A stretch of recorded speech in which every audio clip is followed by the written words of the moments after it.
What family tradition did you realize was actually illegal? Growing up, my family had this tradition every year during Thanksgiving that I thought was totally normal, and honestly, kind of cool. Every November, my dad, my uncle, and a couple of our closest family friends would pile into the old beat-up truck and head out to this remote patch of land my grandpa bought decades ago. They'd spend a day out there hunting. Nothing too crazy, mostly deer or wild turkey. I was too young at first to join in, but as soon as I hit 16, Dad let me tag along. Fast forward a few years, and it was basically my annual rite of passage. We'd dress in camo, share some beers, swap old war stories, and come back with enough meat to feed the entire extended family for months. It felt like this tight-knit tradition connecting us to our roots, totally innocent, right? Except 2 weeks ago, the small-town police showed up at my dad's house out of the blue. Turns out that land my grandpa bought. We had been hunting there without a proper license or permission for decades. Worse, it was a protected wildlife reserve, meaning hunting there was completely illegal. No one in my family, including Dad and Uncle, ever bothered to check the official records or restrictions. We basically had been poaching. I was shocked. I never questioned it because it was just what we did. The police confiscated all hunting gear, cited my dad and his friends, and made it crystal clear that if we got caught again, criminal charges were coming. Things got crazy from there. My dad got suspended from his job for conduct unbecoming.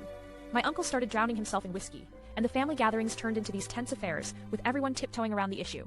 But here's where my inner pro lurker kicked in. I started digging into the whole setup online, and what I found was wild. That land officially was supposed to have been sold off in 2003, but the paperwork was botched, and the county records hadn't been updated for years. The protected reserve status was something some kind of shady environmental foundation claimed over it, but their documentation was sketchy at best. They'd put up no trespassing signs just last year, conveniently timed right when our family's hunting was in full swing again. So I decided to do some digging on that group, which turned out to be a non-profit front for a local real estate developer who wanted the land cleared and rezoned for a massive luxury housing project. They couldn't bulldoze the trees until they legally stopped anyone from hunting or living there, so they pulled all sorts of shady stunts, false notices, fake conservation claims, the works. Armed with this info, I filed a formal complaint and got a couple of local news bloggers interested.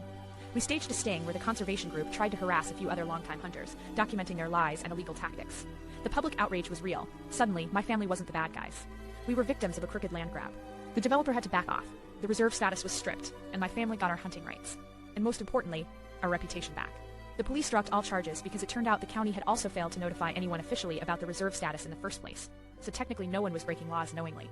Dad looked at me with the kind of pride only a battle-hardened family man could have. Uncle finally cleaned up.